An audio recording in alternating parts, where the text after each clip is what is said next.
Cumprimento a todos com a paz do Senhor Jesus. Mais uma vez, a todos vocês aqui no canal Thiago Lima EBD, que sejam bem-vindos a mais um vídeo. E nesse vídeo de hoje nós vamos falar a respeito da aula de número 2 da lição para a sala dos adultos. E a lição de número 2 tem o tema Imagens Bíblicas da Igreja. Então, para você que está chegando aqui, é novo, até mesmo que você que já passou por aqui, peço sempre que deixe o seu like, compartilhe esse conteúdo, esse vídeo, e também se inscreva no canal, ativando o sininho das notificações. Isso tudo faz com que me ajuda demais, né? Eu falo sempre que é... Falo sempre não, né? Tenho falado algumas vezes aqui. Deixa aí uma gorjeta, aí uma oferta por irmão Thiago. É bênção você deixar o like, tá bom? Isso faz com que o vídeo ele seja levado a mais pessoas. Aula de número 2, então, para o primeiro trimestre de 2024.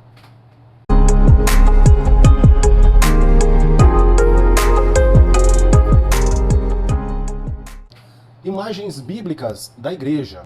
Nós vamos falar nessa lição, nos 3 capítulos, né, os 3 pontos, quais são as imagens, né, que descrevem um relacionamento, as imagens que descrevem uma função e as imagens que descrevem a habitação de Deus.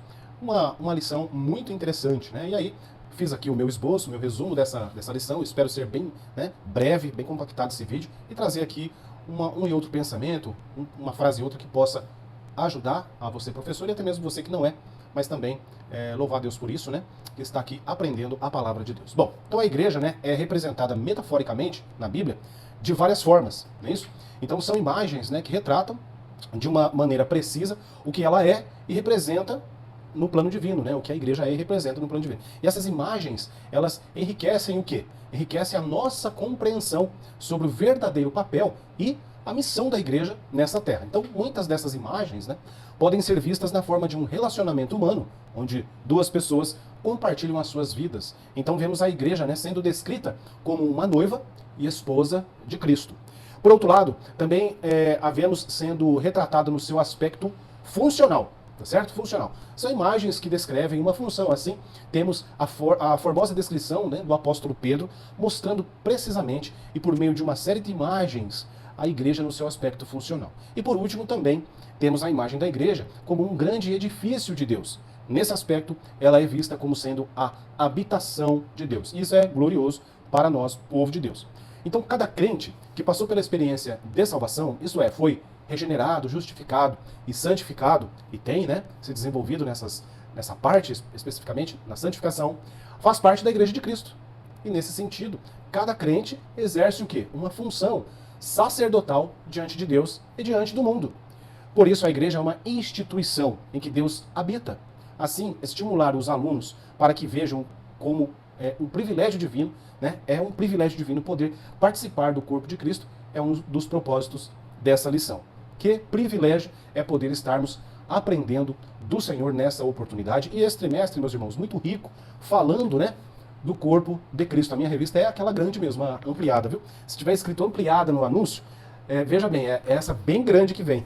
O corpo de Cristo, origem, natureza e vocação da igreja no mundo. É isso que nós vamos falar aqui esse trimestre. Realmente um trimestre mais teológico, né, do que prático, mas se for pensar bem, precisa ser prático também, da mesma forma e medida que é o que foi ensinado no trimestre passado, falando de missões. Bom, no capítulo 1, então, imagens que descrevem um relacionamento, né? E aí nós temos a imagem da noiva de Cristo. O que essa imagem traz, né? É como que uma donzela, né, que ainda não contraiu núpcias. É a figura da igreja como noiva, trazendo uma ideia do quê? De castidade, pureza e fidelidade a Deus. Você sabe o que é castidade?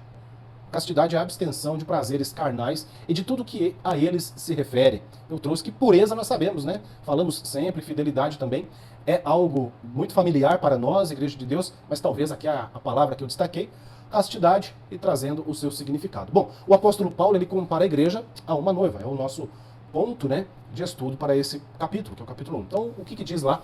2 Coríntios, capítulo 11, verso 2. Porque estou zeloso de vós com o zelo de Deus, porque vos tenho preparado para vós apresentar como uma virgem pura a um marido, a saber, a Cristo. Então, o fundo dessa metáfora, ele pode ser encontrado no noivado, como ele era compreendido onde e como?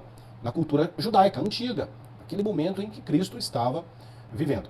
E até mesmo antes, e até mesmo depois, a cultura judaica é algo muito forte, nós sabemos, então isso ainda significa muita coisa. Então, nos dias bíblicos, a noiva era considerada uma mulher que se casou recentemente ou que está para se casar. Nos tempos bíblicos era costume que os pais, né, escolhessem as esposas para os seus filhos. Nós vemos isso também em Gênesis 38, verso 6. E, eventualmente, um filho dizia ao pai que desejava determinada noiva, e o pai, então, negociava com os pais, né, as guardiões da moça em questão. E Gênesis 34, 4 e 8 também vai ter essa situação. E aí o pai da jovem também podia apresentar uma proposta de casamento. Êxodo 2, 21. E no dia do casamento a noiva se banhava, se vestia uma roupa branca, em geral ricamente bordada. Em seguida colocava uma faixa em torno da cintura, cobria a face com um véu e adornava a cabeça com uma grinalda. O noivo, acompanhado dos seus amigos, saía de sua casa e ia até a casa dos pais da noiva. A procissão era um momento festivo e geralmente era acompanhada por cantores e músicos. Ele levava a noiva para a sua casa, né, ou para a casa de seus pais, ao som de cânticos, danças e instrumentos musicais. As festividades do casamento se estendiam por uma semana ou mais. Então, esses são os pontos que trazem aqui explicações de como era esse casamento, esse início, né, de vida conjugal, como se faz ali o casamento dos judeus, né, bem diferente do que nós hoje, dentro da nossa cultura, fazemos e vimos, né? Muito bem, acredito que se há alguém que me ouve e casou-se dessa forma, comente, deixa aí nos comentários se foi assim ou foi da maneira tradicional aqui no Brasil, que nós temos aquela entrada da noiva, né? E o noivo aguardando no altar, enfim. Mas para os judeus é diferente, né? Justamente dessa forma que eu coloquei. E nós estamos ali, então, como igreja, encaixados nessa figuração, nesse paralelo, né? Nessa parábola aqui. Bom, e também, então, se somos a esposa, né? Se somos a noiva de Cristo, agora também somos aqui a esposa de Cristo, que é o ponto 2, né, do capítulo 1. E aí, nesse texto de Efésios 5, né, do 25 ao 32, o apóstolo Paulo vale-se da imagem da igreja como sendo a esposa de Cristo. Agora, não é noiva, mas sim esposa. E deixa aqui uma dica muito interessante, né, para os casados aqui, Efésios 5, 25. Olha só, vós, maridos, amai vossa mulher, como também Cristo amou a igreja e assim mesmo se entregou por ela. Aqui nós vemos o amor de Cristo sobre nós, igreja, dele mesmo, e também um conselho, né, para os maridos aí que talvez não tenham se desempenhado tanto e feito para a esposa. É importante, né? Amai vossas mulheres, né? E olha só, como Cristo fez a sua igreja, você também se dê à sua esposa, né? Se dê por ela, né? E faça muito mais do que é esperado da sua parte, né? Muito bem. Então fica evidente nessa porção da Escritura que a ideia de pureza deve ser mantida. Olha aí. Isso pode ser visto no uso da expressão sem mácula, nem ruga, nem coisa semelhante, mas santa e irrepreensível. Depois você para um pouco e pensa nessa palavra irrepreensível, busca o significado dela, medita nela, traz aqui uma reflexão bíblica somente através dessa palavra irrepreensível. E a gente vai ver que nós precisamos melhorar muito, tá? Essa parte aqui que eu citei está em Efésios 5, 27. Então, fica bem claro, porém, que o apóstolo está pondo em revelo que o relacionamento entre marido e mulher deve ser fundamentado no amor, assim como Cristo, né, e a igreja. A própria submissão da mulher ao seu marido deve ser vista sobre essa perspectiva, a perspectiva do amor, né? Então, na verdade, é uma entrega que vem como reconhecimento de que é amada. Não adianta querer impor submissão da sua esposa se você não tem feito a sua parte em amá-la, em respeitá-la, em realmente estar para dar a sua vida por ela, tá certo? Não tem como aí. Então precisa você, vaso de Deus, rever certos conceitos. Isso é muito bom.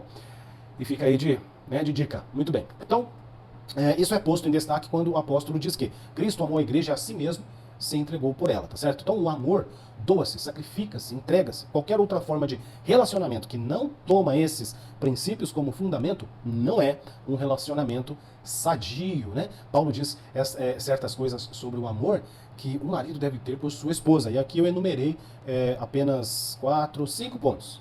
Tá? Então, 5 pontos aqui do que Paulo diz certas coisas sobre o amor que o marido deve ter por sua esposa. E por que falar a respeito disso? Porque justamente essa é a comparação que é tida para nós, né? Do que é Cristo e a sua noiva, agora que a esposa, né? A esposa do Cordeiro. Então, deve ser um amor sacrificial. Ponto 1 aqui. Ele deve amá-la como Cristo amou a igreja e entregou-se por ela. Já falamos. Nunca deve ser um amor egoísta. Olha bem, Cristo amou a igreja, não para que a igreja fizesse coisas por ele, mas para que ele fizesse coisas para ela, né? Por ela, tá certo? Então, esse sacrifício, é esse amor incondicional que está ligado aqui. A segunda O segundo ponto, né? Qualquer amor que arrasta uma pessoa para baixo é falso. Aí, como eu falei, você quer que sua esposa seja submissa, mas você não tem atendido o mínimo aí do que lhe atribuído a fazer, né? Então, qualquer amor que entorpece em vez de abrandar o caráter, que reconhece, né, que recorre ao engano, que enfraquece a fibra moral, não é amor. O verdadeiro amor é o grande purificador da vida, tá certo? Com esse, você vai ter sim comunhão nesse casamento aí abençoado. Ponto 3, então, deve ser um amor carinhoso, né? Um homem deve amar sua mulher como ama seu próprio corpo. Você ama seu corpo? Você se cuida? Você entende que cuidar da sua saúde, da sua alimentação, cuidar do seu corpo, é entender que você se ama e cuida daquilo que Deus tem te dado? Né? O verdadeiro amor não gosta de obter serviços, nem de garantir a satisfação de suas necessidades físicas. Preocupa-se com a pessoa amada. Há algo de errado quando o homem considera sua esposa, consciente ou inconscientemente, simplesmente como aquela que prepara as suas refeições, lava suas roupas, limpa a casa e cuida dos filhos. Tá? Então, se você tem a sua esposa com esses pontos aí que para você são principais, mas na verdade não. Né? Deve ser algo ao contrário do que a gente tá vendo aqui. Tá errado isso, irmão? Não, não tá errado, né? A esposa normalmente faz isso mesmo. Mas qual é a sua perspectiva disso na vida dela? Que volta para você, como que isso é voltado, tá certo? E o quarto ponto, então, é um amor, né? A gente está falando a respeito do amor, né? É um amor inquebrável, né? Por este amor, o homem deixa pai e mãe e se junta à sua esposa, né? Ambos estão colocados em uma só carne. Ele está unido a ela como os membros do corpo estão ligados um ao outro, né? E separa-se dela. E separar-se dela seria para ele como rasgar os membros do seu corpo. Não se pode mudar de cônjuge como se muda, né? Uma roupa. E como nós temos visto isso, né, em nossos dias, como nós temos visto dentro das igrejas, isso infelizmente acontecendo, né? Os maridos aí trocando de esposa como se troca de roupa. Isso é errado, tá certo? Isso não pode estar acontecendo com naturalidade dentro da igreja. Se isso acontece, não é bom que aconteça. E o quinto ponto, vamos entrar aqui em méritos, né? Mas cada caso é um caso, porém, não é bom que aconteça. Todo relacionamento é realizado no Senhor. No lar cristão, Jesus é o hóspede sempre presente, embora invisível, tá certo? O Senhor tem sido aí um hóspede sempre presente na sua casa, no seu lar, né? Mesmo que é invisível, você considera isso na sua mente e coração? Em um casamento cristão não são envolvidas apenas duas pessoas, mas três. E a terceira é Cristo. Então, falando aqui, né, do amor, esses 5 pontos que eu quis trazer para a gente falar um pouco, né, porque Paulo diz, né, certas coisas sobre o amor, né, que o marido deve ter por sua esposa, que são esses pontos aqui. Achei bem interessante para falar quando se trata do ponto 2, que é a esposa de Cristo, como devemos tratar e como é semelhante, né, essa parábola do reino de Deus, de Cristo, a pessoa de Cristo e a pessoa da igreja, todos nós, né, em um só corpo, em uma comunhão. Então, como que isso funciona biblicamente? E é justamente essa ligação, né, se faz pelo sacrifício de Cristo, pelo seu amor, né, e a misericórdia de Deus. Mas para nós que precisamos viver o dia a dia da igreja, nós precisamos colocar em prática todos esses pontos, não é verdade? Porque senão, infelizmente, fraquejamos, né? E não pode ser assim. Somos um povo que servimos um Deus que nos dá vitória em Cristo Jesus. E depois, o rebanho de Deus. A figura que retrata pessoas como um rebanho é frequente nas Escrituras, né? Atos, capítulo 20, o verso 28, diz assim: Olhai, pois, por vós e por todo o rebanho, sobre que o Espírito Santo vos constituiu bispos, para apacentares a igreja de Deus, que ele resgatou com o seu próprio sangue. Atos 20, 28. Então, o rebanho, né, de Deus, tá destacando essa figura também, essa imagem também do rebanho. Nós vemos a noiva, nós vemos a esposa e agora o rebanho de Deus. Em determinada situação, Jesus, né, comparou as pessoas que careciam de orientação como ovelhas que não têm pastor, né? Mateus 9,35. Então a imagem, portanto, que retrata o povo de Deus como um rebanho é recorrente no Novo Testamento. Vemos o apóstolo Paulo referindo-se à igreja como um rebanho quando se dirige aos presbíteros da cidade de Éfeso. Né? E a palavra grega poimenion,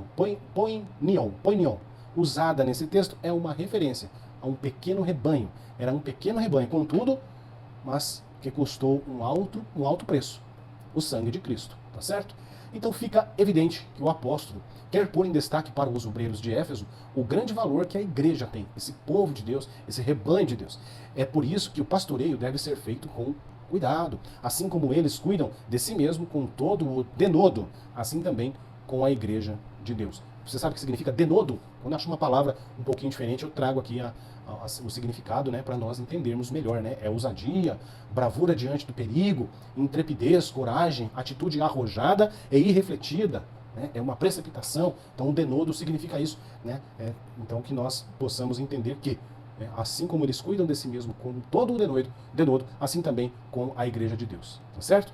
Os pastores, né, que cuidam desse rebanho, o rebanho de Deus, o povo de Deus, que é outra imagem bíblica que faz referência a nós, igreja, a nós que somos o corpo de Cristo. Mas ainda Pedro faz uso do mesmo termo grego, poinion, que o apóstolo Paulo, em Atos 20, 28, para referir-se à igreja como o rebanho de Deus. Está lá em 1 Pedro, capítulo 5, versos 2 e 3. Aposentai o rebanho de Deus que está entre vós, tendo cuidado dele, não por força, mas voluntariamente, nem por torpe ganância, mas de ânimo pronto, nem como tendo domínio sobre a herança de Deus, mas servindo de exemplo ao rebanho. E aqui traz, é claro, uma figura, né, do pastor de como deve ser, e justamente esse é o contexto aqui. Então aqui fica claro que o relacionamento existente entre ovelha e pastor, né, a carga exortativa que Pedro coloca sobre os pastores é muito grande, uma vez que, no entendimento do apóstolo, eles pastoreiam a igreja de Deus. A igreja não era de Pedro ou de quem a pastoreasse, mas de Deus. Isso tem uma série de implicações para aquele que pastoreia. Primeiramente, o pastor deve pastorear de forma voluntária. A prontidão, a entrega, o zelo e o compromisso estão em vista, né, aqui. Isso tem tudo a ver com o chamado e a vocação pastoral. Quando alguém entra para o ministério simplesmente porque não tinha outra coisa para fazer, esta voluntariedade deixa de existir. O ministério torna-se uma carga, um fardo, que será conduzido a duras penas. Não será exercido com prazer, de forma voluntária, mas como uma obrigação. Vira uma profissão, um meio de vida. Então, né, fica aqui esse alerta, essa observação para você que talvez deseja ser aí um obreiro do Senhor, na casa do Senhor, desenvolver um ministério dentro da casa do Senhor, né?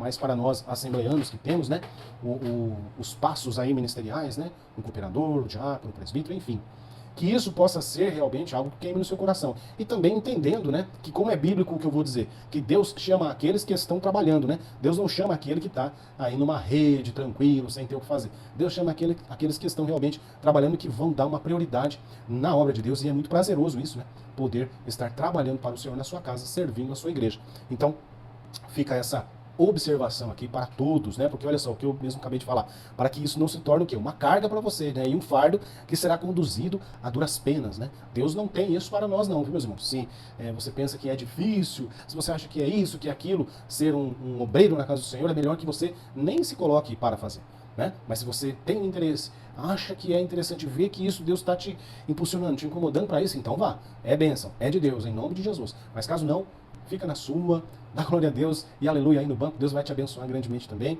porque realmente é um chamado para o trabalho, porque às vezes as pessoas confundem, né? Acho que vai ser esse e aquilo dentro da igreja e acho que isso vai lhe render honras, né? E tal. Não, lhe rende muito trabalho, muita responsabilidade, muito mais, né? Porque você cai na observação das pessoas, então é algo importante, mas tem que tomar muito cuidado, muita oração, para que não se arrependa depois. Capítulo 2, as imagens que descrevem função. Então aqui a revista trouxe, né, 1 Pedro 2,9, que fala, né, da geração eleita, do sacerdócio real, a nação santa e povo adquirido. Então, geração, sacerdócio, nação e povo, né?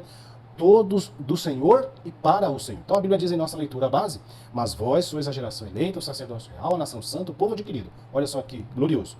Para que anuncieis a virtude daquele que vos chamou das trevas para a maravilhosa luz. Não é algo para ficar te dando prêmio presente, certo? Mas sim para que você trabalhe, para que você anuncie as virtudes daquele que vos chamou, né? Para que você seja realmente ali alguém que tenha luz em meio a tanta treva e tanta escuridão nesse mundo aí sem Jesus, tá certo? Então, o plano de fundo, né, dessas metáforas é tirado da onde? Do Antigo Testamento. A revista traz isso. Você pode ler no seu texto, você vai ter essa informação. E as imagens dessa passagem são tiradas da onde? De Êxodo 19:6 e Isaías 43, o verso 20 e 21. Então, Êxodo 19:6 diz assim: e vós me sereis um reino sacerdotal e um povo santo. Essas são as palavras que falarás aos filhos de Israel. Essa é a passagem que está em Êxodo 19:6. E a passagem de Isaías nos diz assim: os animais do campo me honrarão, os chacais e os avestruzes, porque porei águas no deserto e rios no ermo, para dar de beber ao meu povo, ao meu eleito. E esse povo que formei para mim, o meu louvor relatarão. Percebe que sempre tem algo a se fazer, tá certo? O chamado aqui não é para que você ganhe algo, e sim para que você trabalhe algo, tá certo? É diferente. Então isso é muito importante nós entendermos que mesmo que você não seja um ministro dentro da casa de Deus, você não é um cooperador, você não é o presbítero, você não é o pastor, ok. Mesmo assim, o chamado para a igreja, o chamado para as pessoas que estão no mundo lá fora, que não conhecem a Cristo, o chamado para essas pessoas é um chamado para um trabalho, para algo glorioso, algo que você possa fazer para Deus, tá certo? Prêmio, recompensa, descanso é depois dessa vida aqui. Essa vida aqui, o chamado para a igreja, para o povo de Deus é de trabalho, é para anunciar a sua palavra, é para ser testemunho de Cristo, tá certo? Então a gente fala muito em bênção, fala muito que nós vamos ganhar isso aqui. Deus nos abençoa, graças a Deus, o Senhor nos abençoa em tudo, em todos os aspectos da nossa vida, mas o chamado para as pessoas que estão no pecado é um chamado de trabalho, é um chamado para estarmos imbuídos, né, e misturados ali no fazer das coisas para Deus, e isso é bênção para a vida do homem. Às vezes, pessoas que têm testemunhos fortes até, né, que fazem mil e uma coisas lá no mundo de escuridão, no mundo de trevas, no mundo de pecado, quando vem para Cristo, né, Cristo o tira de lá, Cristo mostra o seu propósito, mostra o sentido da vida, né, e a pessoa entende que ela precisa fazer mais, muito mais, cada dia mais, e não só mais, melhor para o Senhor. Tá certo? E isso é bênção na vida das pessoas. Isso é um momento de se alegrar, é motivo de se alegrar, né? Bom, então a imagem da geração eleita, vamos falar aqui agora dos pontos, né? Retrata os descendentes de Abraão, que Pedro aplica agora à igreja cristã, formada por judeus e gentios. Essa ideia de Pedro está de acordo com a Septuaginta, em Êxodo 19:6, que nós lemos, onde o povo de Deus é tratado como sendo especial. Daí a imagem da igreja como um sacerdócio real. No Antigo Testamento, Israel era considerado um reino de sacerdotes, lá em Êxodo, que possuía uma missão sacerdotal. Contudo, na figura usada por Pedro, a igreja cumpre essa função, a questão sacerdotal. O que o sacerdote faz, né? O sacerdote, ele mostra Deus para as pessoas, não é isso? O que o sacerdote, qual a função do sacerdote na casa de Deus, né? No Antigo Testamento? Era de fazer todo o sacrifício, era de levar aquele preço que eles pagavam, né, nas suas ofertas para Deus, e Deus aceitar aquele sacrifício, aquele sangue, né, espargido sobre o altar, enfim. Então, o sacerdote, ele é chamado para o trabalho, o sacerdote, ele tem a função de levar, né, esse povo para Deus, mostrar Deus para esse povo, percebe? Como que relaciona com a igreja do Senhor?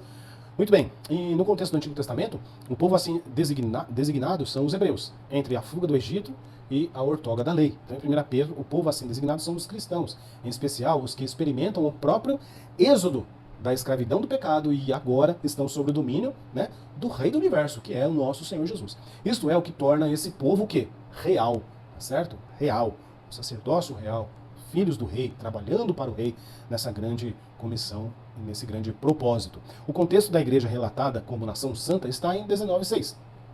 Conforme aparece na Septuaginta, Israel havia saído do Egito e estava a caminho da terra prometida, lugar onde assumiria o quê? A constituição de tribo e nação teocrática, né, onde Deus comanda. Na mente de Pedro, a igreja, formada por judeus e gentios, é vista como uma nação, contudo, sob os ditames do Novo Pacto, do Novo Testamento. Muito bem, corpo de Cristo. A figura da igreja como corpo de Cristo permeia todo o capítulo 12 da primeira carta aos Coríntios. Ora, vós sois o corpo de Cristo e seus membros em particular. 1 Coríntios 12:27. Deve ser levado em conta as divisões, né, de 1 Coríntios e os partidos que havia em Corinto. No contexto do uso dos dons espirituais, que o apóstolo passa a regulamentar aqui, aparecem com clareza os reflexos dessa divisão. A igreja não se via como um corpo onde a harmonia de seus membros demonstra a sua unidade. A ideia, portanto, da igreja como um corpo é que ela existe em função de sua unidade, assim como um corpo pela harmonia de seus membros. Percebem o que está sendo dito e explicado? Assim, porque vocês estão em Cristo, são o corpo dele. Cada um de vocês é um membro dele. Vocês pertencem a ele e a nova humanidade que ele inaugura, né, como seu corpo. Vocês estão na esfera da sua salvação, visto que pertencem a ele, pertencem uns aos outros e todos ao seu único corpo. Pertencer ao mesmo corpo é servir e cuidar uns dos outros. Todos vocês, portanto, são o corpo de Cristo e cada um faz parte dele. Nenhum de vocês é tudo, todavia, cada um de vocês é algo. Os coríntios deixaram de perceber o que significa ser o corpo de Cristo. Esqueceram que não há virtude excepcional no exercício individualista de dons altamente emocionais, especialmente de falar em línguas. Deixaram de lembrar que deviam manter em honra todos os que pertenciam à igreja. Pertencer ao corpo de Cristo significa não apenas pertencer a ele, mas ajudar uns aos outros. honrar uns aos outros e ser sensíveis uns para com os outros. Meus irmãos, até aqui então já capítulo 1 e capítulo 2. Se você está gostando, aprendendo um pouco, pensando no que eu estou trazendo aqui, né, através do meu esboço, curte o vídeo, se inscreve, compartilha e ativa também o sininho de notificações. Isso é bênção, mais uma vez peço, porque realmente é importante para o canal, para a divulgação do canal Thiago Lima EBD, tá bom? Vamos para o capítulo 3 então. A imagens que descrevem a habitação. Quais são as imagens que descrevem a habitação? O santuário de Deus, tá certo? Qual é a outra aqui da lição que traz o ponto? Casa de Deus, não é isso? E o privilégio de ser igreja. Esses são os 3 pontos falados aqui no capítulo de número 3. Bom, então o santuário de Deus, uma das imagens bíblicas mais gloriosas da igreja é que é apresentada como a habitação de Deus. A igreja é a habitação de Deus. Nesse caso, a igreja é reconhecida na Bíblia como o santuário de Deus, né? A casa de Deus. Ou seja, Deus habita gloriosamente. Ter essa consciência teológica a respeito da natureza da igreja como habitação divina é transformador. Há um grupo de imagens na Bíblia que mostram a igreja como habitação de Deus. Aqui estudaremos 2 delas. A igreja como santuário, isto é, templo do Espírito, e a casa de Deus. Então, 1 Coríntios, capítulo 3, o verso 16, o que nos diz lá? Não sabeis vós que sois o templo de Deus e que o Espírito de Deus habita em vós? Né?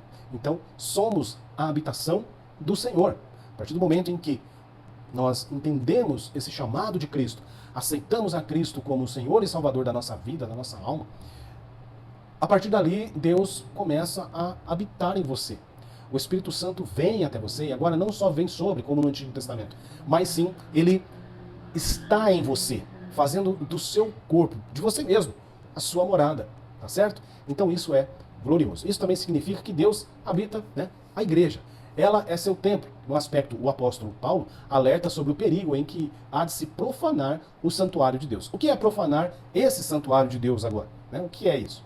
Tá? Então, se você destruir... É lógico que a gente, né, se fosse falar o que é e aqui pontuar, a aula seguiria por muito mais tempo, mas vamos resumindo aqui, caso talvez você, professor, queira explanar isso, é bem interessante, né? Quais as maneiras que nós podemos profanar esse santuário, tá certo? Quais seriam as atitudes que profanariam, né, que qualifica como uma profanação desse santuário? O que seria vindo para esse corpo que tiraria, né, ou mancharia, não teria espaço para Deus e aquilo que você tem feito ou atraído até você. Então, assim, realmente é algo para se pensar e ir um pouco adiante. 1 Coríntios 3,17 diz, se alguém destruir o templo de Deus, Deus o destruirá, porque o templo de Deus, que sois vós, é o quê? É santo, é separado, é cortado do pecado. Tá? Então, precisamos entender isso, precisamos falar, dizer isso, porque as pessoas, os irmãos, nós, com tanta coisa, tanta informação chegando, né? Ultimamente, tantas coisas têm acontecido que nós esquecemos e precisamos sempre de ouvir isso na simplicidade que é, e é algo muito grande, mesmo sendo simples. Porque, olha o que a Bíblia diz, porque o templo de Deus, que sois vós, é santo. Então é muito bom e impactante isso. O que temos feito para que essa palavra se permaneça e seja uma verdade sobre a nossa vida? Tá? Eu acredito nisso, eu penso nisso, eu acho que isso é importante de ser dito. Então, várias passagens bíblicas apoiam a metáfora da igreja como um santuário ou templo. Aplicações práticas são feitas com base nessas passagens. Aí eu vou aqui, em 3 momentos, falar aqui então. O Senhor não habita em prédios feitos por mãos humanas, mas em seu povo como uma igreja. Tá certo? O que diz lá em Atos 17, 24? O Deus que fez o mundo e tudo que nele há, sendo o Senhor do céu e da terra, não habita em templos feitos por mãos de homens. E aí vem, né, aquele camarada que acha que é um absurdo, uma coisa e outra, vem questionar e criticar os templos que são feitos. Meus irmãos, se a liderança decidiu que é importante, que é realmente, que soma, né, para o reino, construir uma igreja grande, um espaço maior, algo que seja realmente relevante para a cidade, qual é o problema disso? Isso é bênção, isso é bom para a cidade que você está, isso é bom para a comunidade onde você faz parte.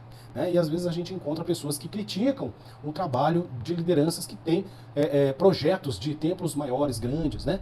Que vai ali atender um número maior de pessoas, ou seja, dar um conforto melhor para as pessoas, né? Tanto de temperatura, como de som, como de ambiente. Enfim, ter o nosso local grande, espaçoso, confortável é bênção. Então, não há problema algum em termos, né, um grande templo, tá certo? É que nós aqui em Ribeirão Preto temos um grande templo, e isso para nós é bênção. É bênção. É maravilhoso o nosso templo. E isso é algo que eu realmente me alegro em poder fazer parte desta igreja, né, a qual faço. E mas a mensagem aqui para nós é qual? É do nosso corpo, é do nosso ser, é da sua vida, é do seu corpo, do meu corpo. Tá? Deus realmente não está habitando dentro da construção, do prédio, do templo, mas sim em nós. Mas não interfere que a igreja faça um templo grande e mais confortável para os irmãos. Precisamos entender isso, essas questões, me desculpem, né, assim, ignorantes, né, caem por terra. Isso não deve ser nem levado para a sala, porque realmente não tem nem sentido. Mas como eu lembrei, né, eu falando, né, mas eu pensei nisso, talvez aqui alguém seja tocado por essa palavra. Mas a ênfase aqui é qual? A habitação de Deus em nós. Esse é o ponto da aula, esse é o propósito de estarmos passando por esse versículo, né? Então, 1 Reis 8, 27 nos diz o quê? Mas, na verdade, habitaria Deus na terra? É uma pergunta que faz o versículo. Eis que os céus e até os céus dos céus não te poderiam conter. Então, já no Velho Testamento, lá em Reis, nós já vemos homens escrevendo essa verdade, essa realidade do que é Deus. Deus é muito grande para que habite, né, em algum lugar, em algum tempo. Então, quanto menos esta casa que eu os tenho edificado. Ainda que nós temos, né, o relato de que a glória da segunda casa foi maior do que a primeira, mas na verdade ali é quando Cristo está na casa, né, que a glória é essa. Mas então, assim diz o Senhor, né, aí Isaías 66, verso 1, assim diz o Senhor, o céu é o meu trono e a terra é o escabelo dos meus pés. Que casa me edificarei vós? E qual seria o lugar do meu descanso? Isaías 66, 1. Bom, então, em primeiro lugar, eu coloquei aqui, né, nas passagens, que o Senhor não habita em prédios feitos por mãos humanas. Agora o ponto 2, vamos trazer aqui alguns versículos, né? Na verdade eu trouxe um somente, mas que vai falar que a igreja é o santuário do Senhor, né? Ele habita onde o seu povo está reunido em seu nome, né? Mateus 18, 20. Porque onde estiver 2 ou 3 reunidos em meu nome, aí estou eu no meio deles. Tá certo? E eu já ouvi alguma coisa, é importante a gente observar a respeito dessa passagem, que existe algo para os judeus com relação a esse 2 ou 3 reunidos em meu nome. É importante ter isso em mente, tá? Mas com certeza também em outro momento, em outra aula, a gente fala a respeito. E o ponto 3 aqui, né? O templo era um santuário, um edifício separado exclusivamente. E nós somos separados exclusivamente. E precisamos entender que estamos sendo dedicados à adoração e ao serviço de Deus, assim como os templos são, né? Da mesma forma a igreja, olha só, e o templo do Espírito Santo, o santuário onde o Senhor habita. Portanto, os membros da igreja são chamados de santos, tá? Por quê? Porque são separados para isso. Para quê, Tiago? Para a habitação de Deus, tá? Para que Deus possa estar ali fazendo algo, sempre, constantemente, todos os dias, tá certo? Bom, e aí Efésios 2, né, 21 e 20 diz, no qual todo edifício, bem ajustado, cresce para templo santo no Senhor, no qual também vós juntamente sois edificados para a morada de Deus, em espírito. Meus irmãos, e casa de Deus, né, o segundo ponto do capítulo 3, casa de Deus. Pedro diz a respeito dos crentes, também vós mesmos, como pedras que vivem, sois edificados casas espiritual. Casa espiritual, 1 Pedro 2,5. Né? Na imagem, as pedras fazem parte de um edifício, mas trata-se de pedras vivas, e, portanto, parte de uma casa ou família. Não uma família ou edifício qualquer, mas um santuário para a morada de Deus. Para que haja compreensão dessa passagem, vamos então meditar nela mesmo. Olha só o que diz 1 de Pedro, capítulo 2, do verso 1 ao 5. Deixando, pois, toda a malícia e todo o engano, e fingimentos e invejas, e todas as murmurações, são pontos para aquele momento que eu falei, né? O que aflige, né? O que não seria interessante para a casa de Deus, né? O corpo que Deus está habitando. Já achamos um versículo aqui. Desejai afetuosamente, como meninos novamente nascidos, o leite racional não falsificado, para que por ele vades crescendo. Se é que já provastes que o Senhor é benigno, e chegando-vos para ele, pedra viva, reprovada na verdade pelos homens, mas para com Deus, eleita e preciosa. Vós também, como pedras vivas, sois edificados casa espiritual e sacerdócio santo, para oferecer sacrifícios espirituais agradáveis a Deus por Jesus Cristo. Mais uma vez, traz sempre a explicação do que somos e do que para que somos, porque existe uma função para isso, tá certo? Bom, e para fechar aqui esse assunto, 1 Coríntios 3:9 e Efésios 2:22, você deu uma lida aí. E da revista está dizendo o seguinte, a igreja é descrita como sendo a casa de Deus. Esse conceito da igreja como sendo a casa de Deus é derivado do Antigo Testamento, em que o povo de Deus é retratado como uma casa ou família de Deus. Muito bem.